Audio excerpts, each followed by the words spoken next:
Hello everyone, my name is Isaruka Yamamoto and today I'm playing World of Warships. And today I'm gonna have a look at the Tier 7 American cruiser, the Atlanta. And the reason I'm taking a look at this cruiser is that it's currently for sale as part of the summer sale.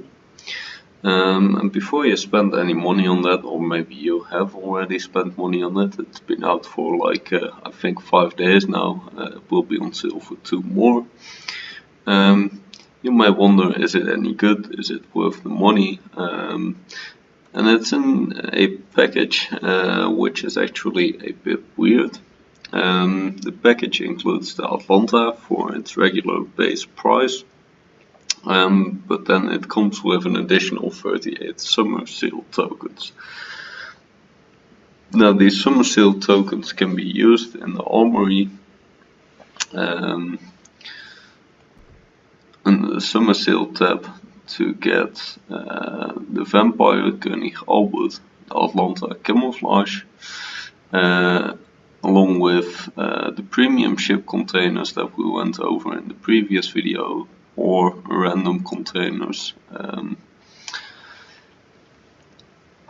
such as the air supply containers, which I used, Santa's containers, Black Friday containers, Lunar New Year and Halloween containers. Now the gift containers and summer camouflages are also available, but they are, in my opinion, a bit last resort options. Now about the Atlanta, the ship. The Atlanta is a very remarkable cruiser, and the weird thing about it is it's actually more of a heavy destroyer than really a cruiser. If you look at its Tech 3 counterparts, the Helena and I think it's the New Orleans on Tier 7 in the heavy cruiser line. These cruisers perform way differently from what the Atlanta does, and the Atlanta is, it fits a completely different role in playstyle. And to some people that may be appealing, that will be what makes the Atlanta special and fun, and to some people this will be a major and massive deal breaker. Now if we look at the modules of the Atlanta, we can see why this ship is so weird. It's got 127mm guns in a dual mount setup, and it's got 8 of those guns. Now you cannot always get 8 of these guns at one target. You can only get 7 on target, but that's still 14 shells that you can fire at a target at a given time, and we'll see in a bit that that produces quite a bit of firepower with a fairly quick reload, but the shells only deal 1800 damage, the typical destroyer guns, and they have a absolutely piss poor range of a base 11.1 kilometers. Now 11 kilometers is low even for high tier destroyer standards. The thing is, however, this is destroyer caliber guns, 127mm, so any well-thinking captain will simply take advanced firing training to boost up this range to a somewhat workable 13.3 kilometers. That's still fairly low, but we can make it work, and you'll want to sit behind islands as much as possible, and then as long as you can get targets in range, you can make this range work. The Atlanta also has torpedoes, but these are a bit of a last ditch weapon. 4.5 kilometers range, only 1 launcher at each side, launching 4 torpedoes. They are actually fairly good torpedoes if you do get to use them, but only 4.5 kilometers range, so we'll see if we will get to use them, probably not. Then on the consumable front, the Atlanta also is pretty special.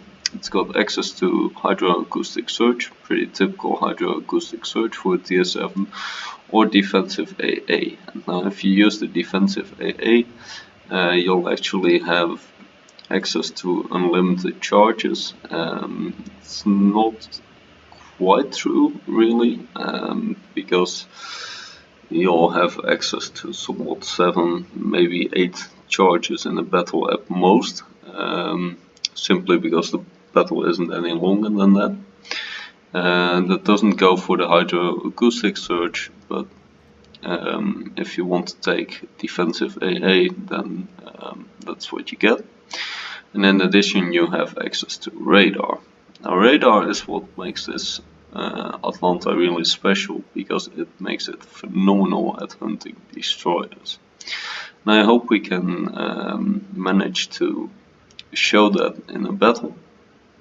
Because you can imagine that with the huge amount of guns that this thing has, rapid fire, high explosive shell guns, you can deal a lot of damage to destroyers. To give one quick side note before I hop into battle, the Atlanta is one of those ships that can really do with a dedicated captain. And I will go over how I have set up this captain and what you could change. You might, for instance, want to take Survivability Expert instead of one of the other skills. But I will go over this in the comments. But in general, it's quite important to have a captain, a good captain for the Atlanta, and a captain that's pretty specialized towards the Atlanta. So using your Demolition line captain on the Atlanta is not going to work very well. That will be enough talking for now, so let's just take it into battle and see how it actually performs. So one thing that we can immediately notice once we go into battle here is the range on the Atlanta is incredibly poor. I can barely just range past the A-cap here, and that is after increasing my range with advanced firing training.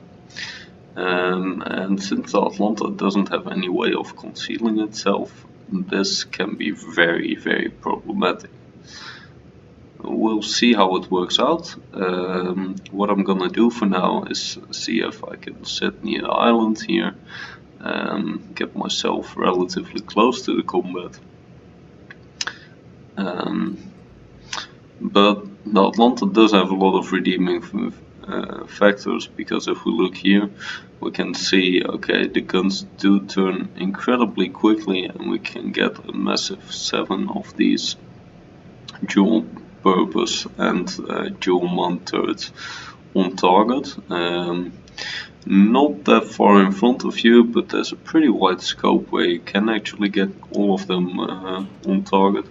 They swing around really, really quickly, so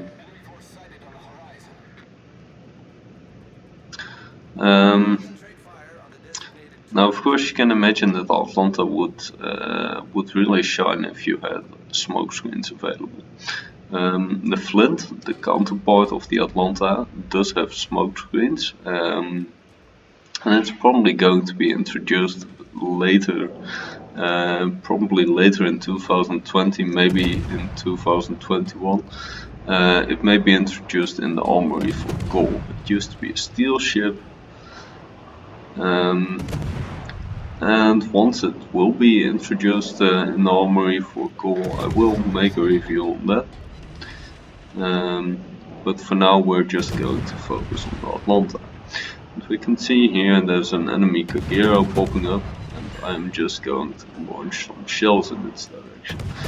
Now, I'm not hitting all my shells, but simply due to the immense amount of shells that I can put out, yeah, that doesn't really matter too much, because I am dealing a lot of damage to this Kagero. Now, normally I'd like to radar the Kagero. Unfortunately, he went out of my range, so he might have turned back into my range. And yes, he is. So I'm popping my radar and we can see if we can hit him. Unfortunately though, he's not under an angle where I can actually hit him. So I'll have to start shooting another target instead. But I am spotting the Kagero and maybe someone else will be able to finish him off. Or maybe I can just try and lob some shells over the island now. The radar is a bit short in duration, but it is of course fairly effective. I got quite lucky with the torpedo there.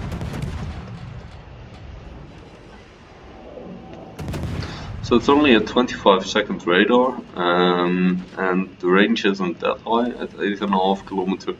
But having radar at all on tier 7 is really quite powerful. This is a tier 9 match, so there will be more ships having radar. But if you get into a tier 5, 6, 7 match, then radar is a very potent tool, since you will most likely be the only ship carrying radar to begin with. And especially if you combine that with the possibility to also carry hydroacoustic surge, you can really bully destroyers a lot with that. Now, this ship is really quite vulnerable, and normally I don't like pushing up too far, just like sitting behind islands and lobbing shells all the way over the map. But as we already saw, the range isn't all that high, so I can try to lob shells all over the map, but it's not going to work simply because I don't have the range. What I thought now is, okay, but A is kind of empty, and why don't I simply go for A? Well, there's a fairly good reason why I shouldn't be going for A, and that is because the Kagero could spot me. Now the Kagero did actually spot me, but only for a second before he got killed by the Kitagaze. What I really should be cautious of now though is the Sino. And yeah, if this Sino starts shooting at me, I might be in serious trouble. Now, that doesn't stop me from shooting at the Sino first. I really don't want him to shoot at me, but there's two people aiming for me. But I'm simply gonna see what happens. Hope I can dodge any incoming fire. So we have a show sitting behind me shooting at me, and I'm actually cool with that. What I really don't want is any of the battleships to really open up on me, because that would be very, very painful. As we can see, I've set my 5th fire of the battle, and that's mainly due to the Demolition Expert skill that I use on Atlanta. These shells have a fairly low fire chance of only 5% base, but you put out a huge amount of them, as we can see here. I have 3 salvos in the air at most time, and then if you increase it with Demolition Expert, you can actually increase it up to 8% fire chance, and that of course increases the overall fire output tremendously. Now, I've been a bit unfortunate, most of the fires that I set were actually put out, but we're still dealing some damage through fires, and any damage we deal with fires is of course nice. Now, I'm a bit scared because there's a Brindisi somewhere out here to my left there, and a Brindisi is a really, really scary target for me. Now there's the Jutland is a lot less scary, but the combination is definitely not something I quite approve of. as the Jutland is not the strongest DD, but it's got fairly good guns. And the Atlanta is such a squishy target that I'd much prefer he just stopped shooting at me. But this is a good demonstration of what the Atlanta can do against destroyers. It just absolutely melts down destroyers, and yeah, I'm really not interested in what does the Jutland thinks of this. I am just shooting this as the Jutland straight away, and we've dealt with him in pretty much no time. So that's pretty cool about the Atlanta, is just how rapid it shoots. You can fire these huge volleys in quick succession. I'm already up to 150 main battery hits pretty quickly. And you can imagine this is a tier 9 battle, but if you were to have a battle with a bit lower tier opponents, yeah, that's where this where the Atlanta really starts to shine. If your enemies are a bit softer targets that can't repair as much, don't have as much HP, and if they're set alight even easier than the targets that I'm currently shooting at, then of course, yeah, that's fairly interesting.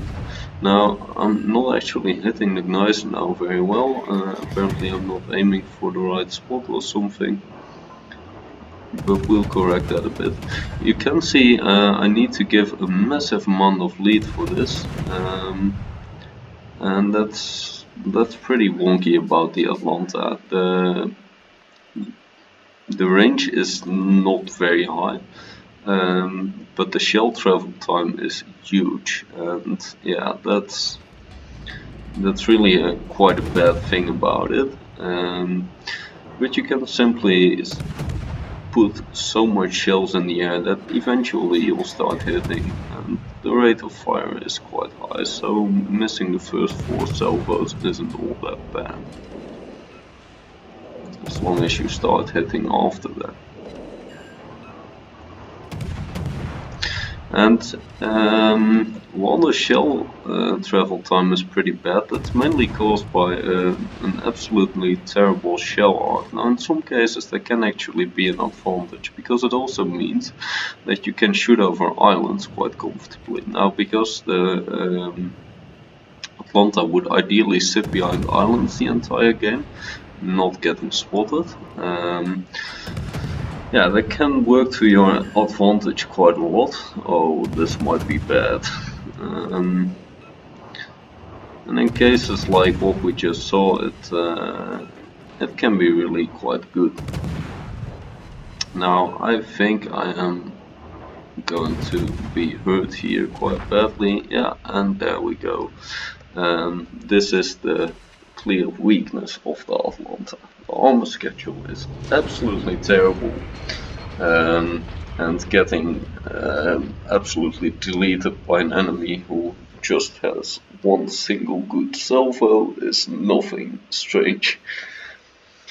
So basically the Atlanta is it's a high explosive spamming ship, really good at hunting down destroyers due to its unique feature, the radar at tier 7. Now of course it's not that unique when you get to into these tier 8 and tier 9 battles, but especially at the lower tiers it's a very nice tool to have. And we can see in this battle that even in tier 9 battles it can definitely hold up pretty nicely. We've dealt quite a nice bit of damage, bit through fire, bit through just direct damage. And this was nothing too spectacular, but I think it's quite representative of what the Atlanta gameplay is like. And of course you'll have battles that are a lot more engaging with these fights where you can really chase down destroyers, like I did with the Jutland basically. But what you'll mostly want to do most of the battles you'll play in the Atlanta is just sit behind islands and lob shells without getting spotted. And if you can do that by sitting inside a smoke screen from an ally, preferably by a platoon or division mate, yeah, that's absolutely great, and that's probably when you'll have the best fun and the best battles in an Atlanta. So yeah, let me know what you guys think about the Atlanta. If you've already got it, or if you might get it eventually.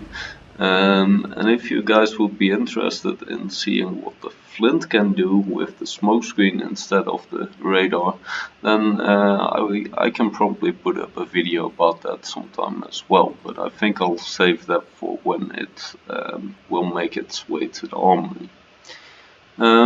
So I hope you all enjoyed, and I will see you in the next one.